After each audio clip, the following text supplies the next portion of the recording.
नमस्ते। आज की इस एक्सप्लेनर में हम एक ऐसे टॉपिक पर बात करने वाले हैं जिसने लिटरली एक बहुत बड़ी कॉर्पोरेट जंग छेड़ दी थी। हम बात कर रहे हैं पैकेज्ड फ्रूट जूस के बारे में। जी हाँ, वही जूस जो हमारे और आपके घरों के फ्रिज में अक्सर रखा होता है। आज हम इसके पीछे की उस डार्क सच्चाई को डिकोड करेंगे जिस पर आमतौर पर कोई बात नहीं करता। तो चलिए सीधे मुद्दे पर आते हैं। कुछ समय पहले स्वास्थ्य से जुड़े एक खुलासे के कारण एक बहुत ही जाने माने जूस ब्रांड को पूरे 1.5 साल तक एक लंबी कानूनी लड़ाई का सामना करना पड़ा। और इसका नतीजा क्या हुआ? उन्हें अपने पैकेज्ड जूस में चीनी की मात्रा को 21% तक कम करने का एक ऐतिहासिक फैसला लेना पड़ा। हेल्थ अवेयरनेस के मामले में ये वाकई एक बहुत बड़ी जीत थी। अब यहाँ जरा सोचिए, सबसे बड़ा सवाल जो हमारे दिमाग में आता है वो ये है कि क्या पैकेज्ड फ्रूट जूस सच में कोई हेल्थ ड्रिंक है? टीवी विज्ञापनों में तो इन्हें इम्यूनिटी बढ़ाने वाले और बच्चों के लिए एकदम परफेक्ट न्यूट्रिशन बताकर बेचा जाता है। लेकिन आज हम उन फैक्ट्स को देखेंगे जो हमें ये सोचने पर मजबूर कर देंगे कि क्या ये आकर्षक डिब्बे सच में किसी नॉर्मल कोला या सॉफ्ट ड्रिंक से अलग हैं भी। इस पहेली को सुलझाने के लिए थोड़ा पीछे चलते हैं। भाग 1, जूस का एक संक्षिप्त इतिहास। ताज़े फलों का रस निकालना और उसे एनर्जी के लिए इस्तेमाल करना तो सदियों से हमारे रूटीन का हिस्सा रहा है। प्राचीन आयुर्वेद से लेकर आज तक फलों के रस का अपना एक अलग ही महत्व रहा है। लेकिन इसका जो मॉडर्न सफ़र है वो शुरू हुआ 1750 के दशक में, जब डॉक्टर जेम्स लिन ने ये खोजा कि सिट्रस फलों के रस से नौसैनिकों को स्कर्वी जैसी जानलेवा बीमारी से बचाया जा सकता है। फिर 1867 में लॉकलान रोज ने चीनी का इस्तेमाल करके जूस को लंबे समय तक सुरक्षित रखने का तरीका ढूंढ निकाला। 1869 में थॉमस वेल्च ने अंगूर के रस को पास्चुराइज करना शुरू किया। लेकिन जो असली गेम चेंजर साबित हुआ वो था 1963 का साल, जब स्वीडन की कंपनी टेट्रा पैक ने ईंट के आकार के उस मशहूर पैकेट का आविष्कार किया जिसने जूस को महीनों तक स्टोर करना और पूरी दुनिया में बेचना एकदम आसान बना दिया। खैर, इतिहास से निकलकर अब आज की बात करते हैं। भाग 2, द ब्लैक बॉक्स। आइए अब व्यवस्थित तरीके से देखते हैं कि आज की मॉडर्न फैक्ट्रियों में इन डिब्बों के अंदर आखिर पैक क्या हो रहा है और इस न्यूट्रिशन लेबल के पीछे की पूरी कहानी क्या है। अगर हम एक आम पैकेज जूस के प्रति 100 मिलीलीटर न्यूट्रिशन के आंकड़ों को देखें तो सोडियम, पोटेशियम और कैल्शियम जैसे मिनरल्स 2% से भी कम हैं। मतलब पोषण के नाम पर ये लगभग न के बराबर हैं।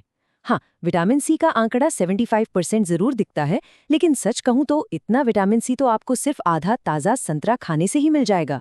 दिन भर की 100% जरूरत पूरी करने के लिए इन डिब्बाबंद जूस की कोई जरूरत ही नहीं है। अब यहाँ जो चीज़ सबसे ज़्यादा चौंकाने वाली है वो है इनकी इंग्रेडिएंट्स की लिस्ट। इसमें अक्सर जो मेन नाम होता है वो है फ्रूट जूस कॉन्सेंट्रेट। ये क्या है? ये एक गाढ़ा चाशनी जैसा लिक्विड होता है जो ताज़े जूस में से पानी को भाप बनाकर उड़ाने के बाद बचता है। इसका सिर्फ एक ही मकसद है, स्टोरेज और शिपिंग के खर्च को भारी मात्रा में कम करना। आपको जानकर हैरानी होगी कि आपके जूस पैकेट में अक्सर सिर्फ 10% ही ये कॉन्सेंट्रेट होता है और बाकी का पूरा हिस्सा सिर्फ और सिर्फ पानी होता है। ये पूरी इंडस्ट्रियल प्रोसेस कैसे काम करती है ये समझना बहुत ज़रूरी है। शुरुआत होती है ताज़े फलों का जूस निकालने से, जिसे फिर पानी उड़ाने के लिए बहुत ज़्यादा गर्म किया जाता है। अब जाहिर है इतनी ज़्यादा गर्मी से जूस का अपना नेचुरल टेस्ट और खुशबू तो ख़त्म ही हो जाएगी। तो इसे ठीक करने के लिए क्या करते हैं? बाद में इसमें आर्टिफिशियल फ्लेवर्स, बीटा कैरोटीन जैसे रन, पेक्टिन जैसे स्टेबलाइजर्स और ढेर सारा पानी वापस मिलाया जाता है। मतलब इसे वापस ताज़े फल जैसा दिखाने के लिए पूरी तरह से इंजीनियर किया जाता है।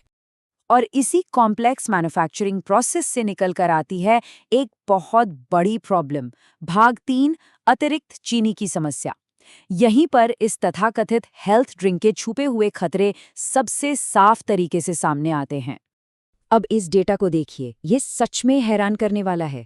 अगर हम पैकेज फ्रूट जूस और एक नॉर्मल कोला या सॉफ्ट ड्रिंक को कंपेयर करें तो एक तरफ पैकेज जूस में प्रति 100 मिलीलीटर लगभग 13.5 ग्राम चीनी होती है, जबकि सॉफ्ट ड्रिंक्स में ये मात्रा 10 से 13 ग्राम के बीच होती है।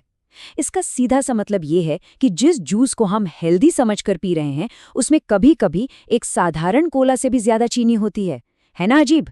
चलिए इस चीनी के गणित को थोड़ा और बारीकी से समझते हैं। 13.5 ग्राम की इस टोटल चीनी में से केवल 6 ग्राम ही फल की अपनी नेचुरल चीनी होती है। बाकी की जो 7.5 ग्राम चीनी है वो सीधे तौर पर कंपनियों द्वारा स्वाद बढ़ाने के लिए बाहर से मिलाई जाती है। इसी को एडेड शुगर कहते हैं। अब जरा इस बात पर गौर कीजिए। अमेरिकन हार्ट एसोसिएशन के मुताबिक 7 से 10 साल के बच्चे के लिए पूरे दिन की अधिकतम चीनी की लिमिट लगभग 24 ग्राम है, लेकिन 180 मिलीलीटर के सिर्फ एक जूस बॉक्स में है 13.32 ग्राम एडेड शुगर होती है। यानी सिर्फ एक छोटे से डिब्बे से ही बच्चे के पूरे दिन की चीनी की लिमिट आधी से ज्यादा पार हो जाती है। और इतनी भारी मात्रा में लिक्विड शुगर लगातार लेने के रिजल्ट्स बहुत सीरियस हो सकते हैं। 2 लाख से ज्यादा लोगों पर किए गए एक विशाल मेटा एनालिसिस से ये साफ पता चला है कि इस तरह के फ्रूट जूस पीने से टाइप 2 डायबिटीज का रिस्क काफी हद तक बढ़ जाता है। ये कोई छोटी मोटी बात नहीं है, ये एक बहुत ही सॉलिड मेडिकल फैक्ट है जिसे हम इग्नोर नहीं कर सकते। ये सारे साइंटिफिक फैक्ट्स हमें एक अहम पॉइंट की तरफ ले जाते हैं। भाग 4, भ्रम बनाम वास्तविकता। जूस इंडस्ट्री अपने प्रोडक्ट्स को जिस तरह से हमारे सामने पेश करती है और जो असल हकीकत है, उसमें बहुत बड़ा फासला है। इस बात को समझने के लिए अमेरिका का ये केस बहुत इंटरेस्टिंग है।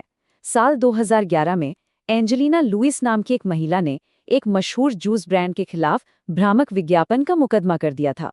उनका ये क्लेम था कि विज्ञापनों में जो सीधे संतरे में स्ट्रॉ डालकर 100% नेचुरल होने का दावा किया जाता है, वो असल में लैब में साइंटिफिकली तैयार किया गया एक प्रोडक्ट है। हालांकि 7 साल बाद कुछ तकनीकी कारणों से ये केस खारिज हो गया, लेकिन इसने टीवी के उन चमचमाते विज्ञापनों और फैक्ट्री की कड़वी सच्चाई के बीच के फर्क को पूरी दुनिया के सामने खोलकर रख दिया। तो फिर हमारी बॉडी के लिए असली और नेचुरल चीज क्या है? जब आप एक ताज़ा फल खाते हैं तो आपकी बॉडी को वो ज़रूरी फाइबर मिलता है जो डाइजेशन को एकदम स्लो और बैलेंस्ड रखता है। लेकिन जूस पीने की प्रोसेस में वो सारा फाइबर पूरी तरह खत्म हो जाता है और बिना फाइबर के जूस का ये लिक्विड रूप बॉडी में बहुत तेजी से एब्जॉर्ब होता है, जिससे ब्लड शुगर और इंसुलिन अचानक से स्पाइक कर जाते हैं। तो अब सवाल ये है कि हम कर क्या सकते हैं। भाग 5, व्यावहारिक समाधान। आइए कुछ ऐसे साइंटिफिकली प्रूवन सॉल्यूशंस देखते हैं जिन्हें हम अपनी डेली लाइफ में अपना सकते हैं। हमारे सोर्सेज कुछ बहुत ही बेहतरीन ऑप्शन सजेस्ट करते हैं। सबसे पहली और ज़रूरी बात, फाइबर के लिए हमेशा पूरे फल खाने को ही प्रायोरिटी दें। अगर आपको ताज़ा जूस पीना ही है तो अपनी लिमिट सेट करें, दिन में सिर्फ 8 आउंस यानी लगभग 237 मिलीलीटर तक। और हाँ, इसे खाली पेट पीने के बजाय खाने के साथ पीना ज़्यादा सेफ है ताकि ब्लड शुगर एकदम से न बढ़े। इसके अलावा एक बहुत बढ़िया ट्रिक ये है कि जूसर की जगह ब्लेंडर का इस्तेमाल करें और फ्रूट्स की स्मूदी बनाएं, क्योंकि इससे फल का ज़रूरी फाइबर और न्यूट्रिशन बिल्कुल बना रहता है। आज के इस पूरे एक्सप्लेनर में इन सारी बातों को समझने के बाद एक बहुत ही गहरी बात सामने आती है। अब जब हमें इस मासूम से दिखने वाले जूस के डिब्बे की पूरी इंजीनियरिंग समझ आ गई है और ये भी पता चल गया है कि इसमें कितनी चीनी छुपी होती है, तो क्या अगली बार सुपरमार्केट में आपकी चॉइस बदलेगी? इस बारे में ज़रूर सोचिएगा। आज की हमारी ये चर्चा यहीं ख़त्म होती है। ऐसे ही फैक्ट्स को डिकोड करने का हमारा ये सफ़र आगे भी जारी रहेगा। बहुत बहुत शुक्रिया।